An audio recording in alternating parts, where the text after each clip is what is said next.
Hello friends, welcome to my YouTube channel. So today in this video, I am going to show you how to change the side button to take screenshot. Simply go to the settings and tap on the option advanced features. Then here you can see the option side button. Tap on this one. Then here you can see the option double press. Tap on this one. Then here you can see some shortcut.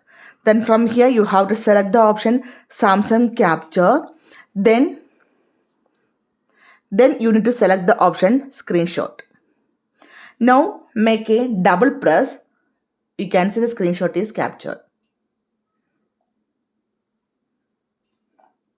Again I will show you. Just make a double press on the power button. You can see the screenshot is captured. And also you can use volume down button and the power button. So simply in this way we can change side buttons to take screenshot on this device. So hope you guys enjoyed this video. Thank you for watching. Thank you. Bye-bye.